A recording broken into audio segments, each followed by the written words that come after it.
All right. So, hello and welcome everyone to the fifth week of interactive live sessions for the course on Computational Fluid Dynamics for Incompressible Flows. So, as you all know, this course is being offered by NPTEL. It's being instructed by Professor Amaresh Dalal from the Department of Mechanical Engineering at IIT Guwahati. My name is Debjit. I am a PhD scholar at IIT Madras and I'm the TA for this course. And like every other week, we shall be solving some problems together. So without any further ado, let us get started. So this week has been the fifth week of lectures has been on parabolic equations and all the different numerical techniques on how to solve them. So uh, the first question is also about solving parabolic equations. It's asking us what is the advantage of the implicit method over the explicit method for solving parabolic equations. So there are four options given below.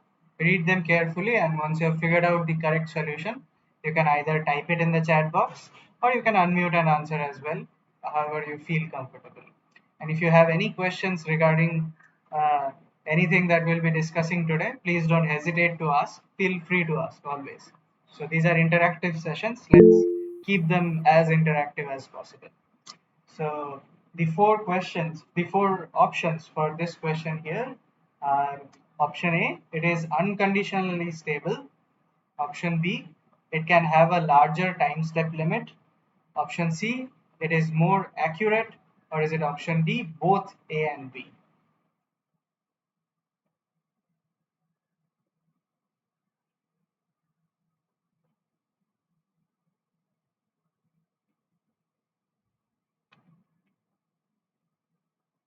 Okay, so we have a few quick responses in favor of options B and D. Let's see what others have to say. So this thing I will strongly encourage everyone to participate in this and absolutely put in your responses in the chat box.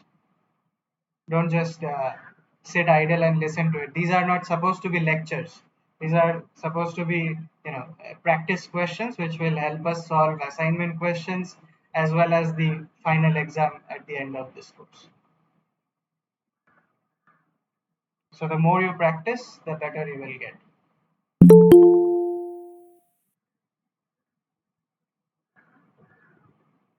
So read the entire question carefully once again. What is the advantage of the implicit method over the explicit method for solving parabolic equations? Is it unconditionally stable? Does it have a larger time step limit? Is it more accurate? Or is it option D, that is both A and B?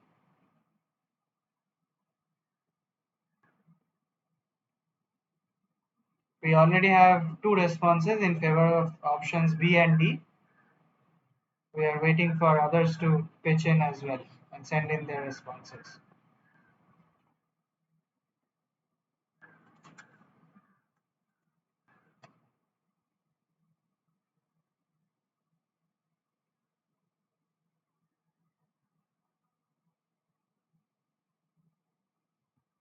Okay, so let's have a look at the solution now.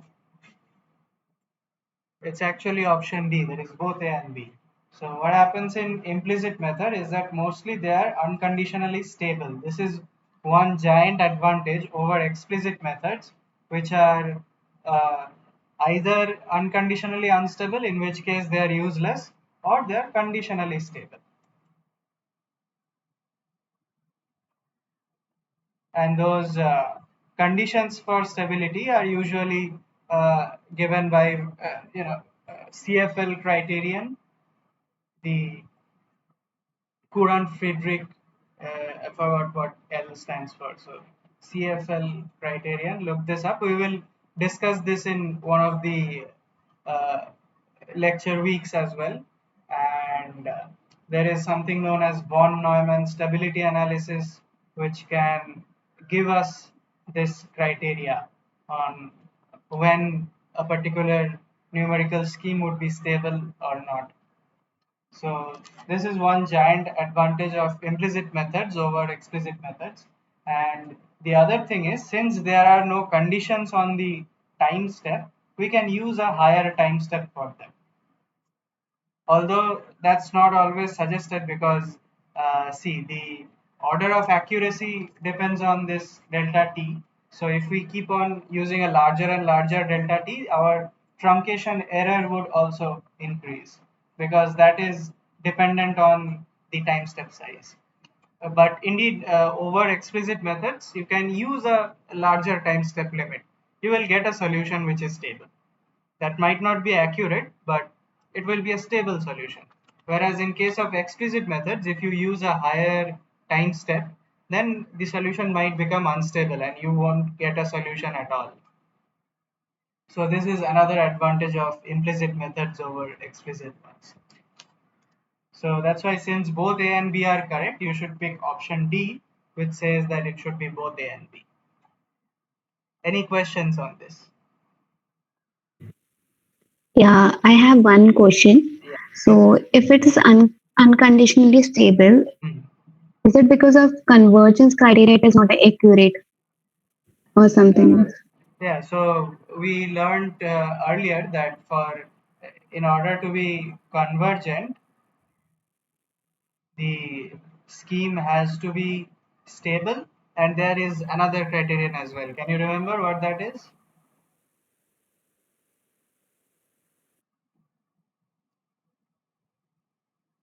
It should be consistent as well. So if both these criterion are met, then it would be convergent. So only being stable does not ensure that it would be convergent. It has to be consistent as well. Actually, my question was Hmm. why it is not more accurate. Okay, why is it not more accurate? So it's not that it's always less accurate or always more accurate. We just simply can't comment on this. So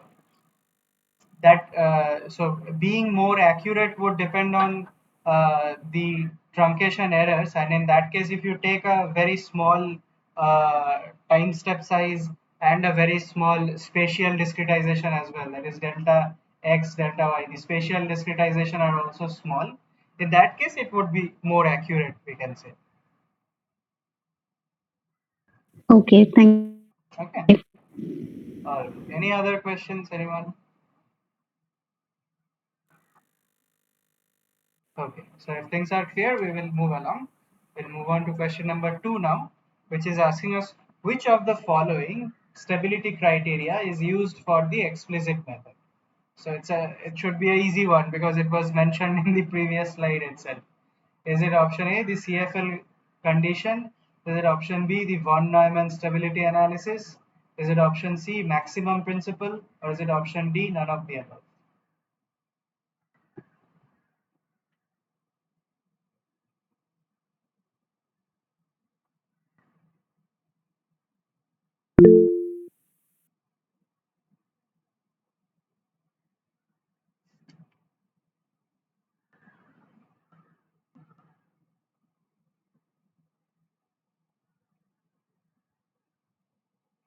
I have only one response so far, waiting for others.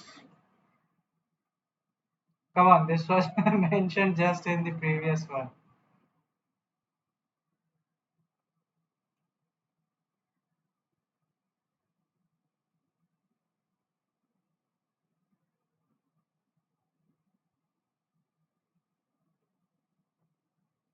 Is it option A, CFL condition or criterion?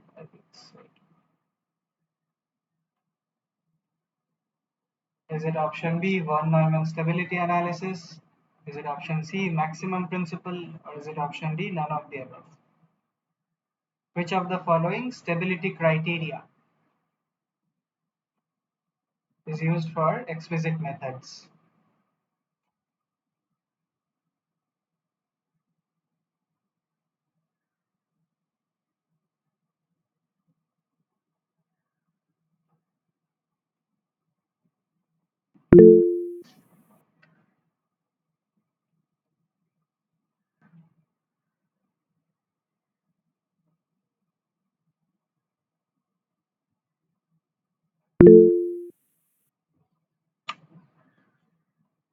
Okay, we have a couple of responses in favor of option A and one response in favor of option B. Let's look at who's correct. So it's actually option A, the CFL condition or the CFL criteria. We get the CFL criteria through von Neumann stability analysis. This is a method for getting the CFL condition, which is a criteria. So using this method, we can go here. And that is the stability criteria, which has to be satisfied for explicit methods to be stable.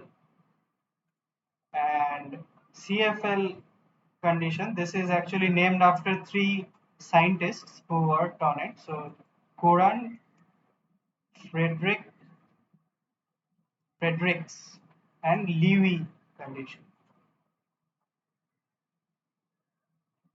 So the CFL criteria, CFL stands for these names. So these are the scientists who figured it out that this criteria has to be met. So this is the uh, marking point below which the solution method will be unstable, and uh, not below, like at one side of it would be unstable, and the at the other side it would be stable. This is the determining factor which dictates whether a certain method would be stable or not.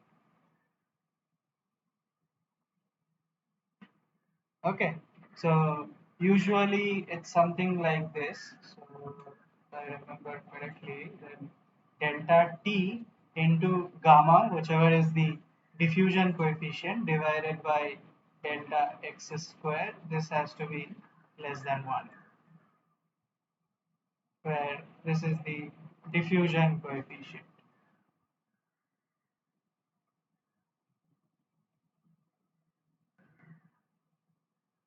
Sorry, not 1, half.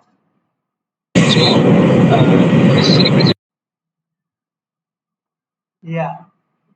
Does anyone have any questions?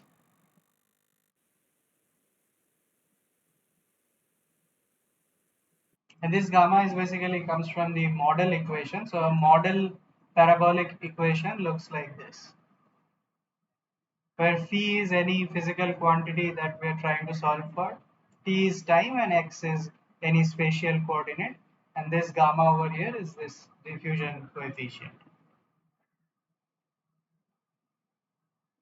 Okay. Any questions on this?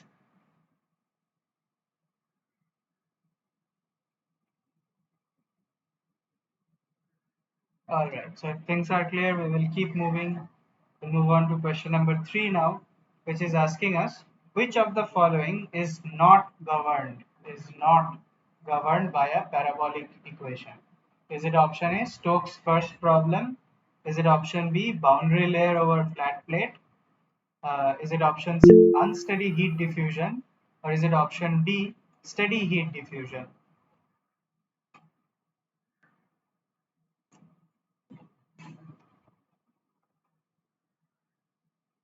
Okay, we have two quick responses in favor of option D. Let's see what others have to say. If you have any doubts regarding the question or the options, please feel free to ask. Do you know what the Stokes' first problem is? Can anyone answer? Like physically, what is the problem? Low Reynolds flow. No, not exactly. That is Stokes flow. You're maybe confusing with that. So very low Reynolds number, that is known as Stokes flow. You are correct over there. But Stokes' first problem is something else. I'll show you.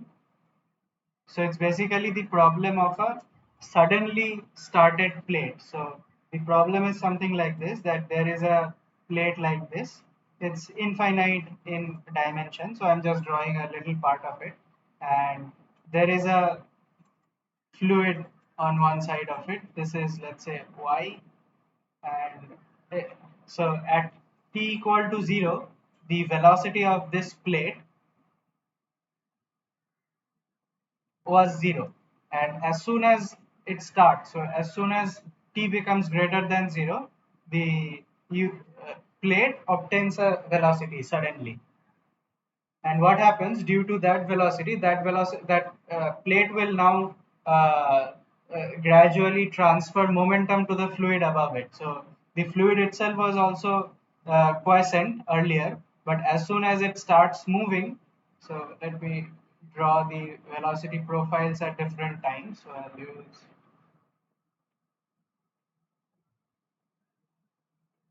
this thing. So initially only the first layer near to the plate starts moving.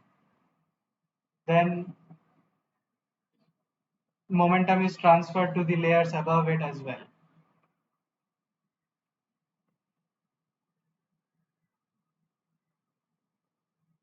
And it keeps on developing like this.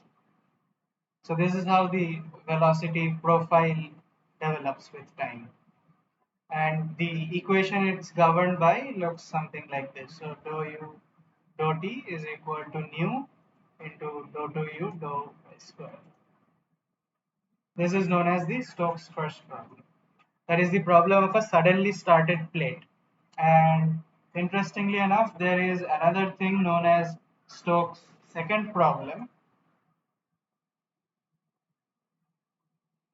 which has a starting point or the initial condition similar to this, but there the only thing is the plate does not move unidirectionally with a constant velocity, but rather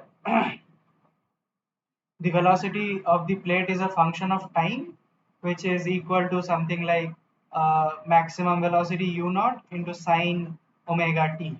So the plate starts oscillating like this, and the liquid above it or any fluid above it also develops a oscillating velocity field. So here's the thing.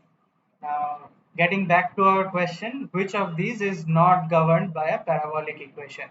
Is it option A, Stokes' first problem? Is it option B, boundary layer flow over a flat plate?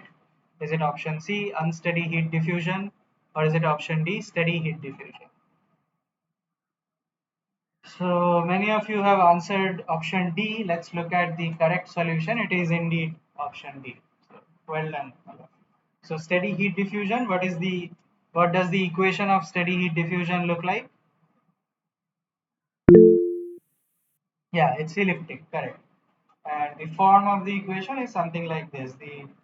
Or I'll write it in a more general sense. The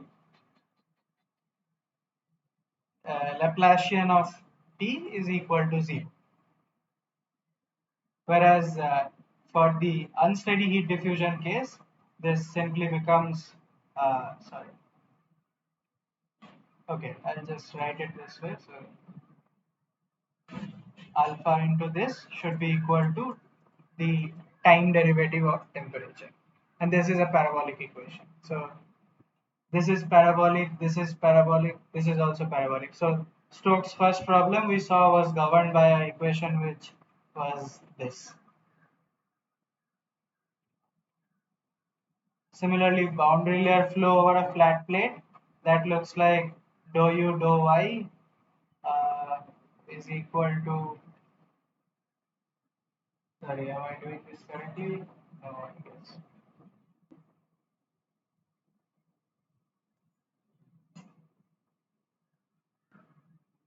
So that looks like u dou u dou x plus v dou u dou y is equal to mu into dou to u dou y.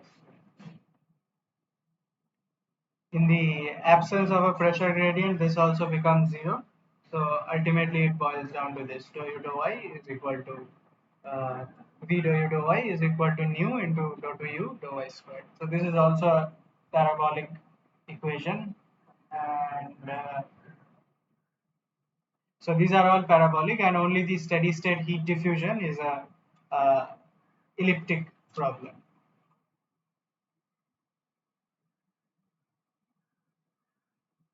Okay.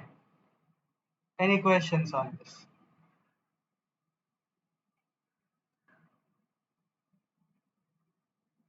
So this is the only one which is elliptic in nature.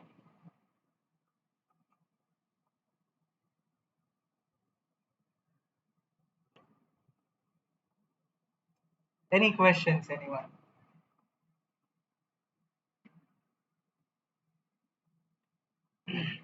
All right. So we will move along to question number 4 now, which is asking us what is the order of accuracy of the Dufort-Frankel method?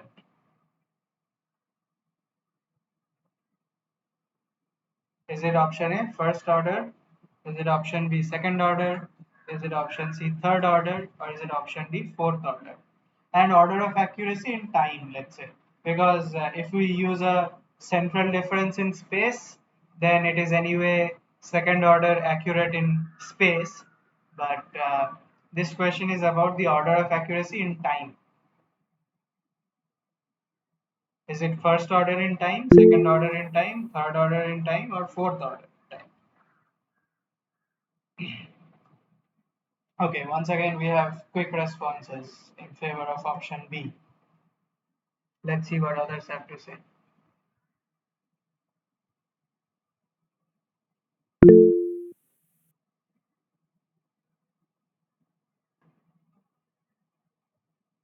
Another one in favor of option B.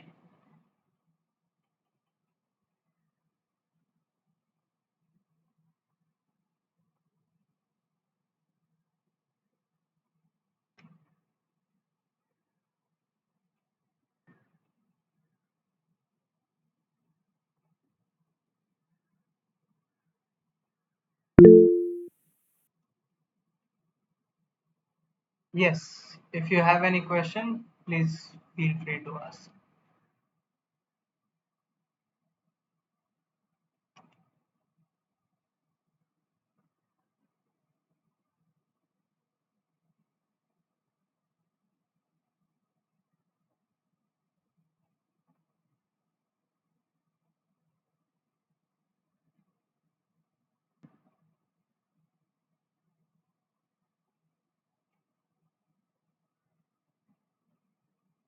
Okay, so what is the Dufort-Frankel method?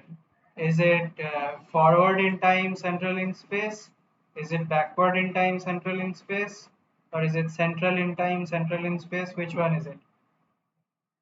So let's now call this 1, 2, or 3.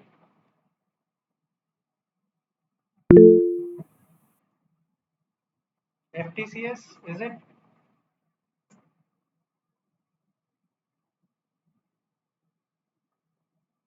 So if it was FTCS, then wouldn't it be first order accurate in time? Because uh, FTCS means basically this. So I'll call this I n plus 1 minus phi n. So dou phi dou t would be written like this. But this is first order accurate in time, right?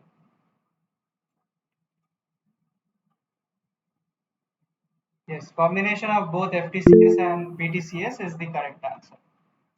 Okay, so let's have a look at the solution. It is actually second order, and the Dufort-Frankel method is actually a combination of the two, as you said, and not only that. So the time derivative. So the original equation is like this, and we write it as, so for this thing I'll just simply write as dou x squared in shorthand for phi, and okay, let's write it explicitly because this is a bit tricky. So central difference we take like this: I plus 1 minus 2 phi I plus phi I minus 1. These are all at n. This was also supposed to be at n, but instead we take this to be an average of the one at uh, n plus 1 and n minus 1.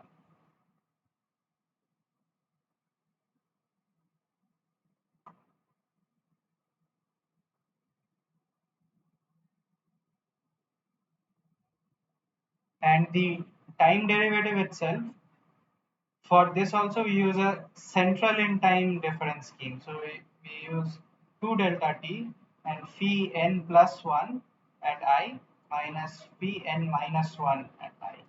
So it's basically like this. So let's say this is the nth time level, n plus 1th time level, and n minus 1. So, and this is phi I at n minus 1. This is phi at n plus 1. And we have 3 points at the nth time level, which is pin, phi minus 1n, phi plus 1n. So these are this is the template of points which is used, and so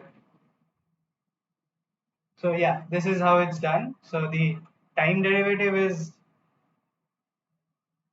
second order because we are using a central in time uh, discretization, and for space this is how we do it. The other similar method is the Richardson method,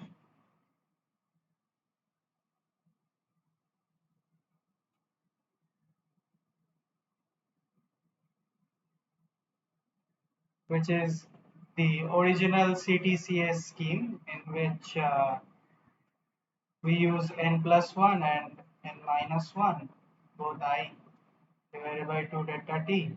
And we use a proper central in space scheme without using these mathematical jugglery.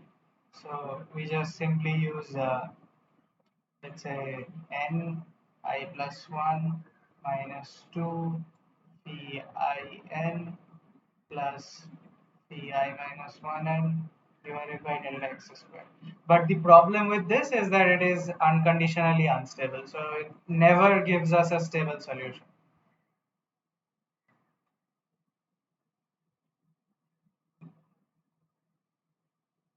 This is a big problem. So we can't use Richardson method. Instead, we have to use this Dufort-Frankel method, which is a modification of that, where in case of this phi in, we use an average of phi n plus 1 and phi n minus 1 for the ith point, obviously.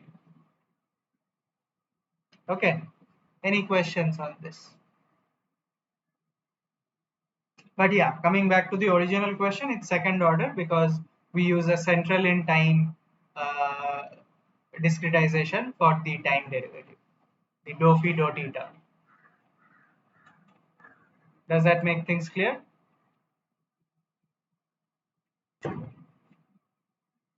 Okay, sir. Okay. Now, can anyone tell me what is the disadvantage of the Dufort-Frankel method?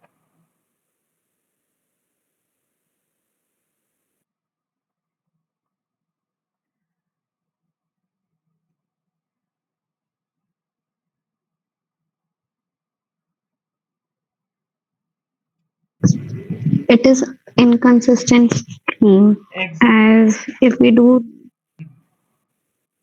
Yeah, please as go we do it we delta t tends to 0 and delta x tends to 0, but there will be one term which will never be 0, that is delta t upon delta x, that will be constant. Very good. So it's actually, since we are using this mathematical jugglery, this is what introduces the problem as well. So the truncation error basically depends on delta t squared, delta x squared, and on delta t by delta x as well. This additional term comes as a result of this trick that we do. So as delta t and delta x tends to 0, so we write this delta t tends to 0 as well as delta x tends to 0. These two terms might go to 0, but the ratio of them, so this is like a limit, this becomes like a limit problem now.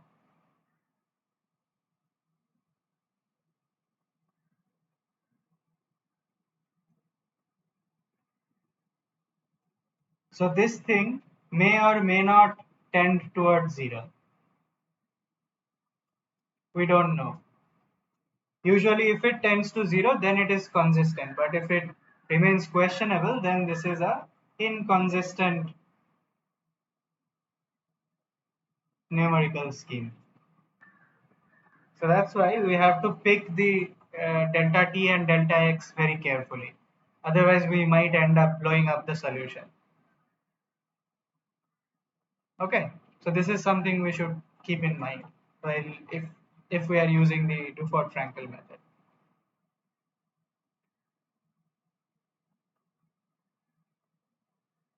Any questions on this?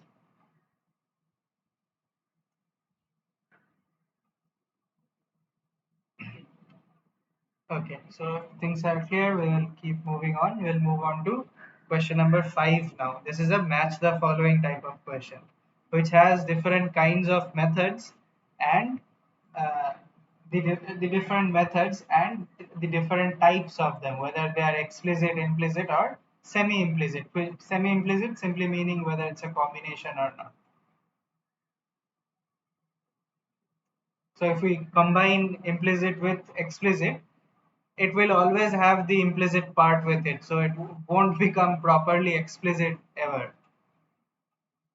But since we are incorporating that, we don't call it purely implicit, we simply call it a semi-implicit method.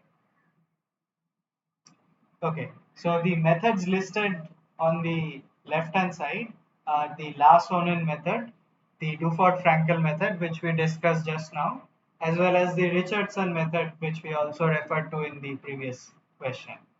And the three options are explicit, implicit, and semi-implicit. So you have to match these columns A, B, C with 1, 2, 3 on the other side.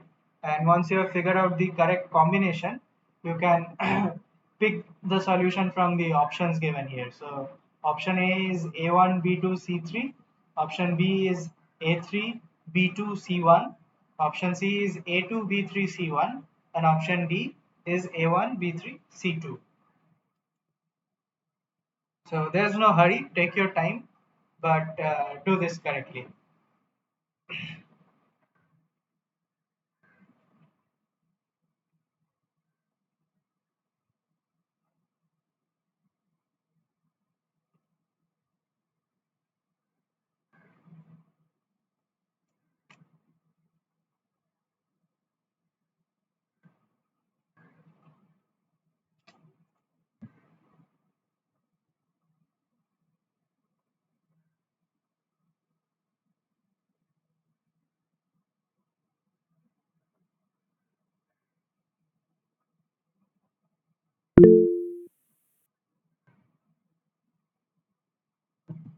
Okay, so we have one response in favor of option C. Let's wait for others to figure this out as well.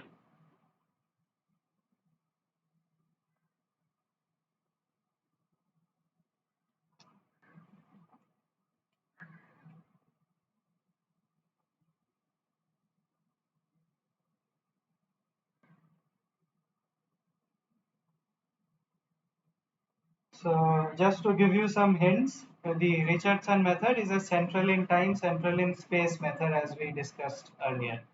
And the Dufort-Frankel method is a modification of it. So I'll call this modified CTCS. What is the Larsonen method? Can anyone tell me?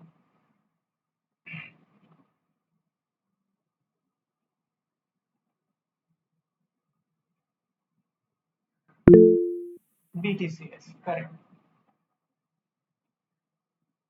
So with this knowledge, let's try to figure out which one should be explicit, implicit, or semi-implicit. All right, we have another response in favor of option C. So BTCS schemes are usually implicit because we have, the n plus 1 at one side from the time derivative, and in the spatial derivative we take all the points at the uh, n plus 1th time level wherever we are trying to solve. So we have multiple unknowns in this form. This is the BTCS scheme, also known as the Larsonen method. So this becomes an implicit scheme. So A should be matched with 2. Now, the Richardson method, which is central in time and central in space, we saw earlier that, so simply I'll just modify this. So in the CTCS scheme, this would become, so these terms would remain similar, just we will consider them at the nth time level. So these are all known quantities, and the left hand side would be n plus 1 minus n minus 1, since we are using central in time scheme.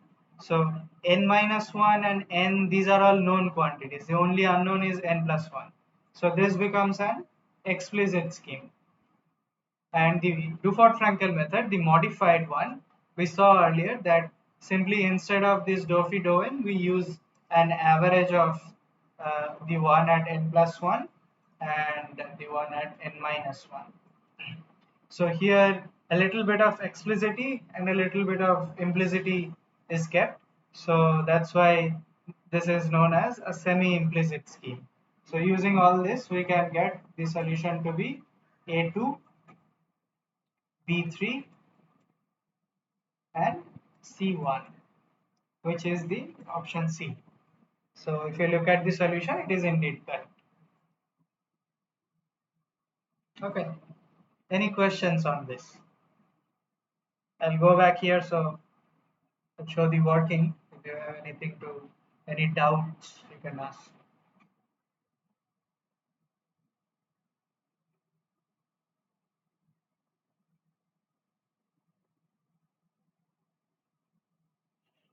So things are clear, right?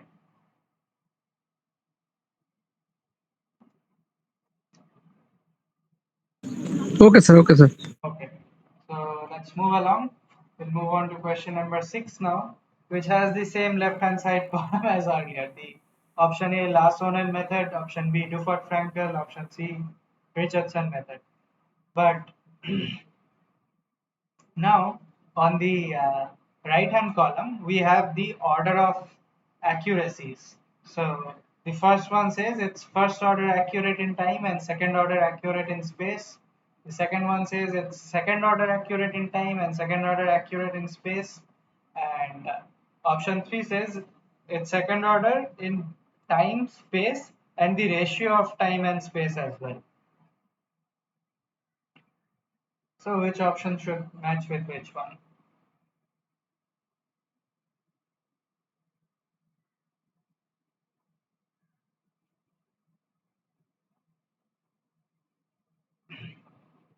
And once again, we have some combinations in the options below.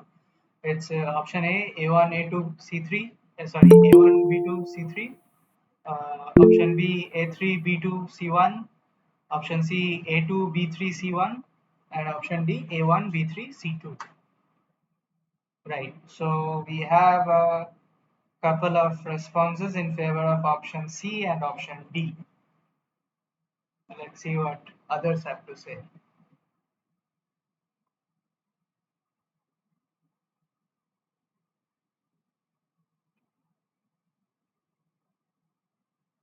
Once again, we should remember that the Larsson method is the BTCS scheme, the Richardson method is the CTCS scheme, and the Dufort-Frankel is a modified CTCS scheme.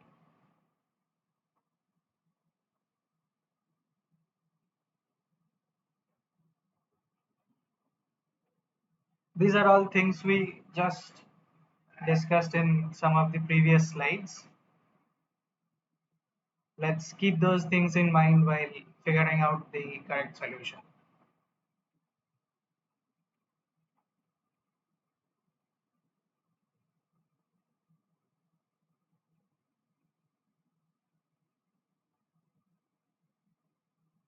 Okay, so let's do this one by one. The BTCS scheme, what should be the order of accuracy for that? So A, should it be 1, 2 or 3? Backward in time.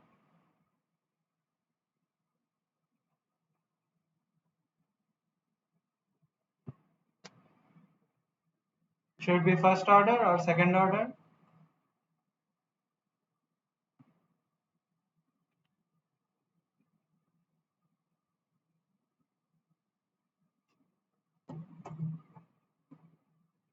Hope I haven't lost connection. I'll just re-log in.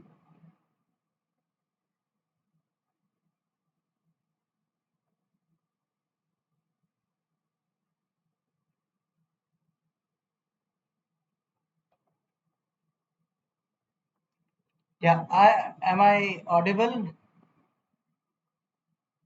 Can anyone please confirm?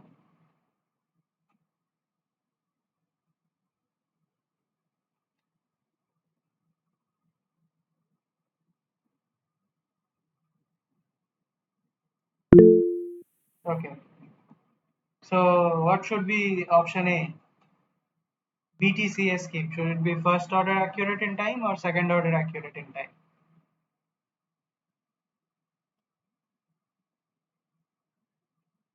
It should be first order accurate, right? So A should be 1. And C, the central in time, should be option 2 or second order accurate in time.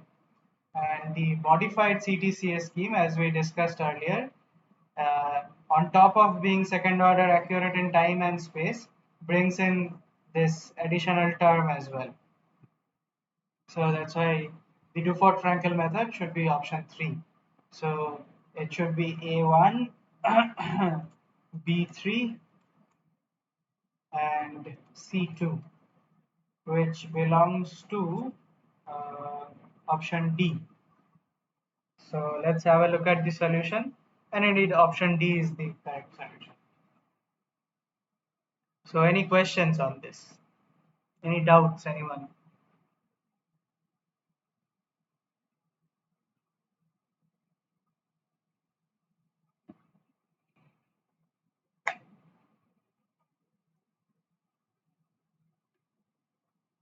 All right, so we will keep rolling. We will move on to question number 7 now, which is on ADI method. So what is ADI method? It's alternating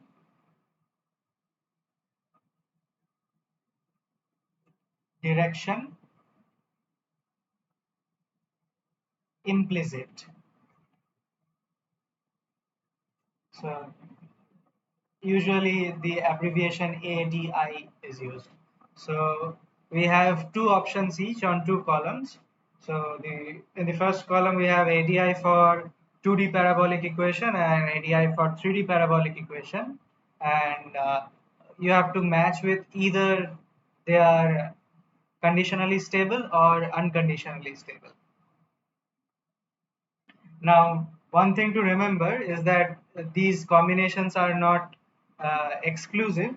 So on top of A1, B2 and A2, B1 being there, it could be either A1, B1 or A2, B2 as well. That is, if both are conditionally stable, then it should be option C, A1, B1. And for the other case, that is, if both are unconditionally stable, then it could be option D, A2, B2. Okay, so keeping that in mind, try to figure out the correct solution. And once you have done so, you can type it in the chat box or you can unmute and answer as well.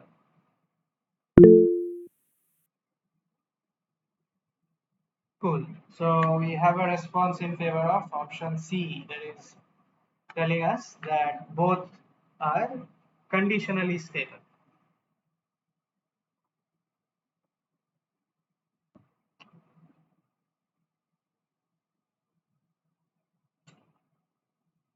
Let's hear what others have to say.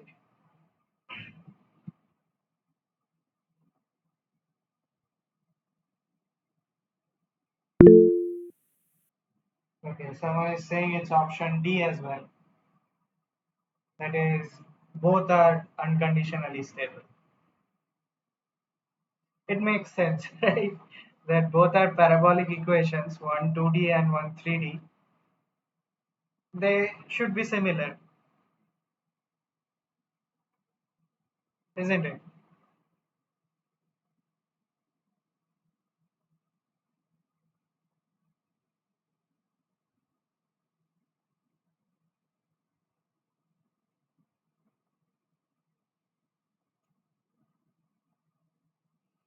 Now let's have a look at the solution. It's actually option B. What happened here? So A2 and B1, that is option, so that is the 2D, so ADI for 2D systems is unconditionally stable, that is always stable. But for 3D, it becomes conditionally stable. So for some weird magical reason, for these 3D parabolic equations, we have a stability criterion, that is the gamma x plus gamma y plus gamma z, the gammas being the diffusion parameters. They have to be less than equal to 3 by 2. And diffusion parameters usually look something like this. So this is gamma x. Similarly for gamma y and gamma z, simply replace this delta x square with y and z. So what do we do in alternating direction methods is that in one time step we use a x sweep, and in the next instant or the next iteration we use a y sweep. This is for 2D, and in case of 3D there will be an added third dimension as well, and in that case we will do x sweep first, y sweep then, and a z sweep later on. But they do not remain unconditionally stable anymore, they become conditionally stable, the condition of stability being this. So this is a very funny phenomena. So and unintuitive as well. Our intuition says that they should be similar. They should either be conditionally stable both or unconditionally stable both. But whereas that's not the case. There is some reason there. You can read up on it. It's outside the scope of this course as of now. It's a bit tricky to show it, but it can be shown that this is the case. Okay, so this has to be remembered. This is a peculiar phenomena, and questions might come from this. Okay,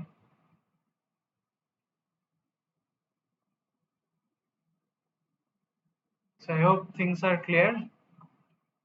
If not, you can always interrupt me and ask. Please don't hesitate. All right. Okay. So moving on, we'll move on to question number 8 now. Once again, I gave you the solution.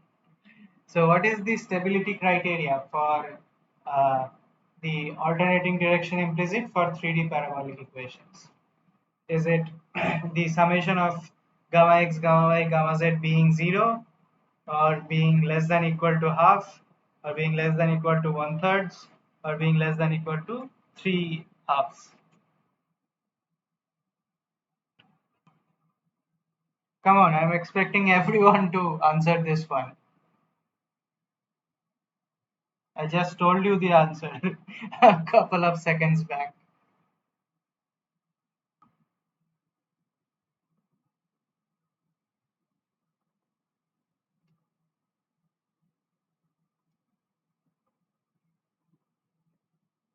Which one should it be? Option A, B, C, or D?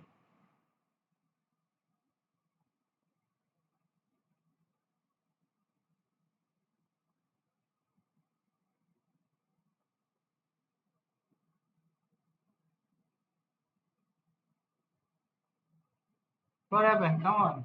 No responses yet?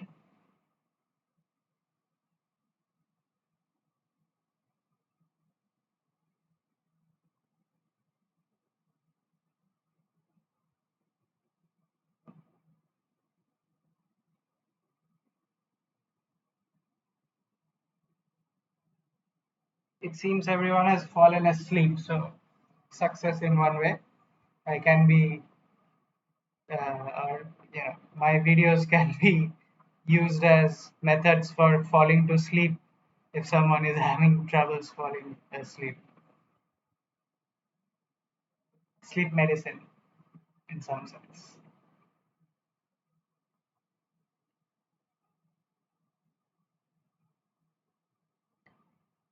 Ah,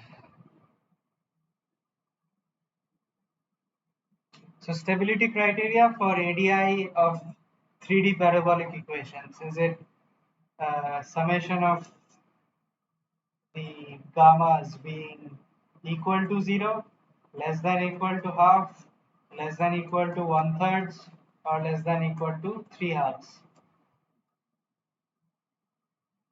And gamma, we should remember, or any gamma, gamma x is this capital gamma into delta t divided by delta x squared.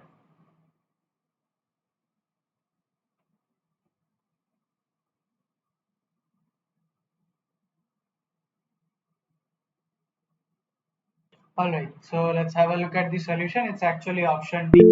It should be less than equal to 3/2. Uh, this is something that I wrote back in this slide. Where is it? Did I? Oh, yeah.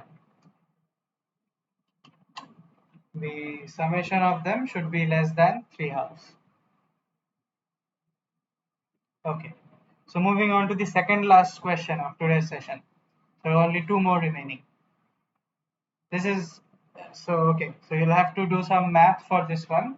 So what is the maximum time step that can be allowed to obtain a stable solution for a 1D unsteady heat conduction equation using the FTCS method, that is forward in time and central in space method, given that the uh, heat diffusion coefficient is 10 power minus 6 meters squared per second, and the spatial discretization that we use is 1 micron, that is 10 power minus 3 millimeters.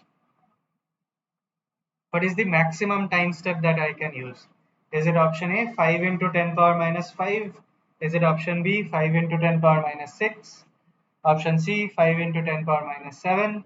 Or is it option D 5 into 10 power minus 8 seconds?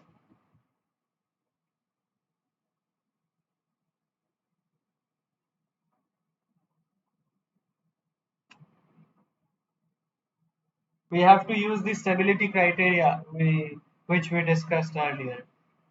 And this 1D unsteady heat equation looks just like this. Very simple. The value of alpha is given, the value of delta x is also given. You just have to find out what should be the maximum value of delta t.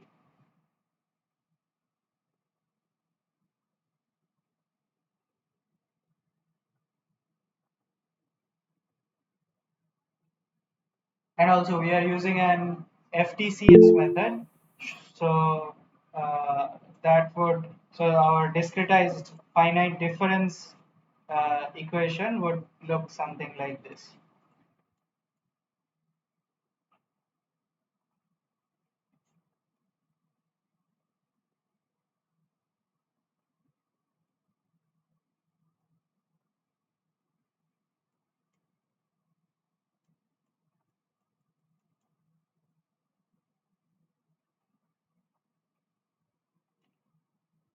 Okay, we have one response in favor of option C. Let's see what others have to say.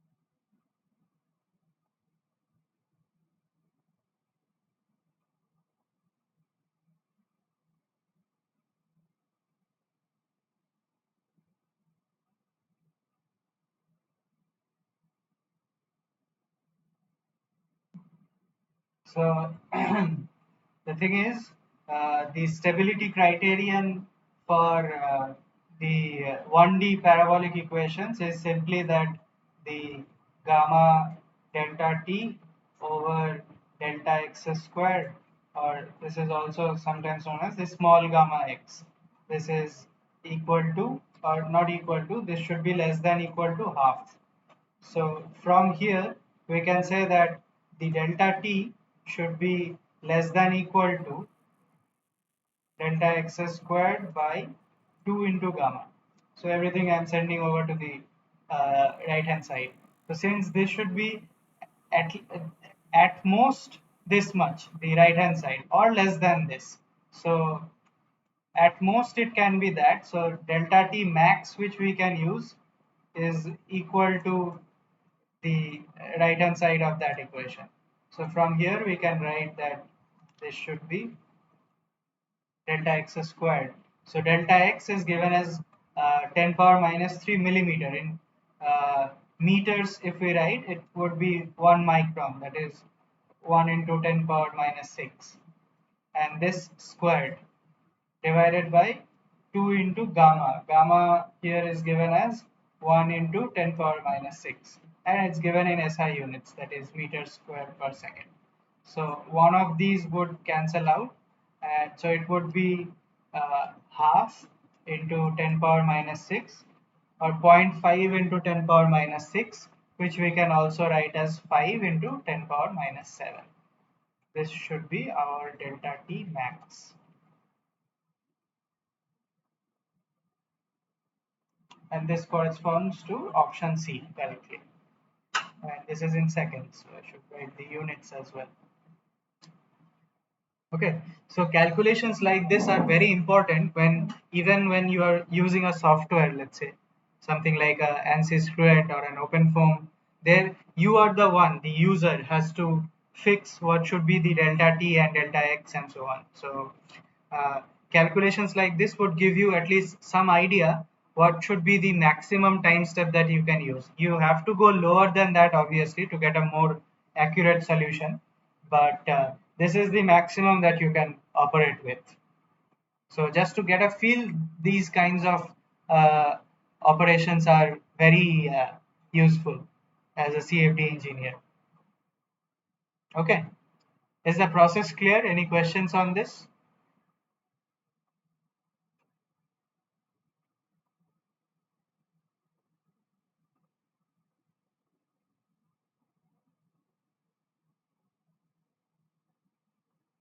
All right, so if there are no questions, we will, okay, and option C, as I found out, is actually the correct solution.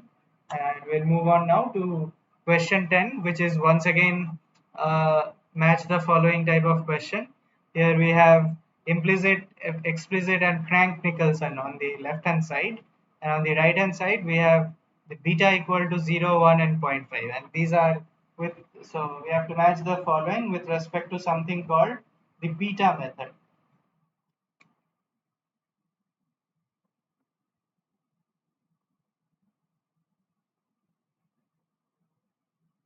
This is once again a way of discretizing the parabolic equation.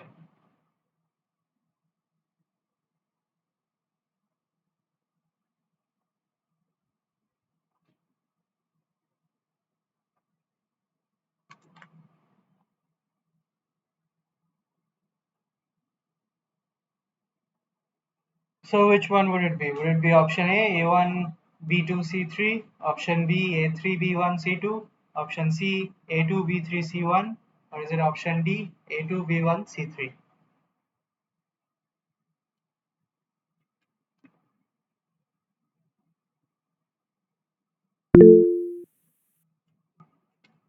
Okay, so we have one response in favor of option D, A2, B1, C3.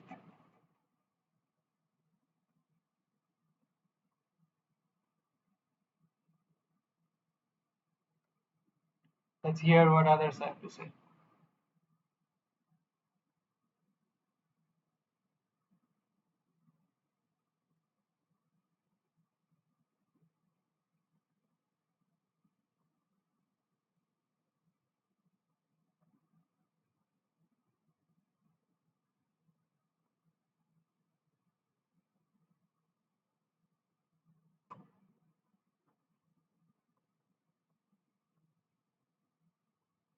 So the Crank-Nicholson scheme, or no, not the Crank-Nicholson scheme, but the beta method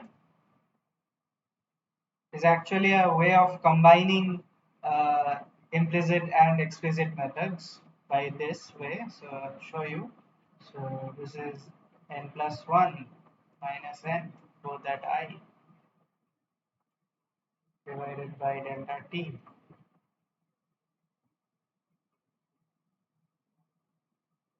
So multiplied by beta, we will use the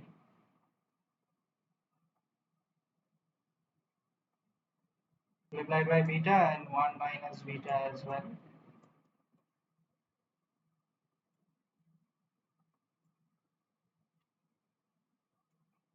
So phi I minus 1 minus phi 2 phi I plus phi I plus 1.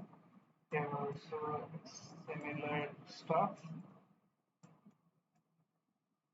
Only this will be implicit scheme, that is, we will take unknown values at n plus 1, and for the other term we will keep them at the n plus 1, that is the values which we already know.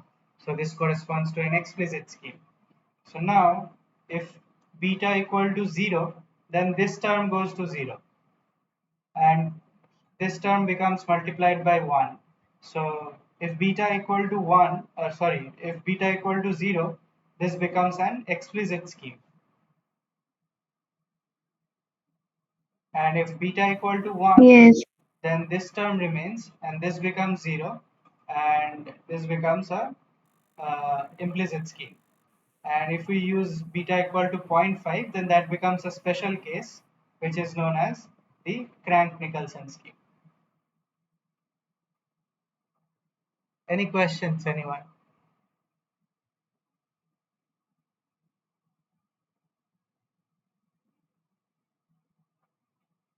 So if you look at the solution, option D, A2B1C3 is the correct one. So, and here this has some additional things to keep in mind as well. So if beta is between 0 and half, that is, if it's between an explicit scheme and a Crank-Nicholson scheme, then this is a conditionally stable scheme.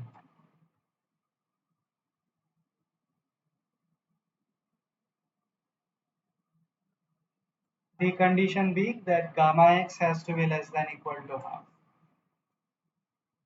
And once it becomes either a Crank-Nicholson scheme or more inclining towards a implicit scheme, that is, if beta greater than equal to half till 1,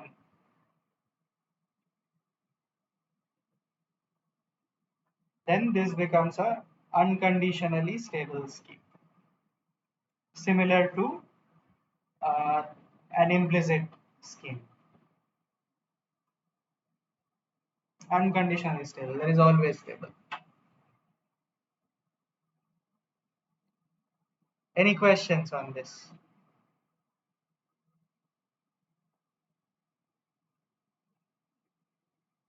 Okay, so this was the last question of today's session. So thank you all for participating so enthusiastically, and we will meet again next week.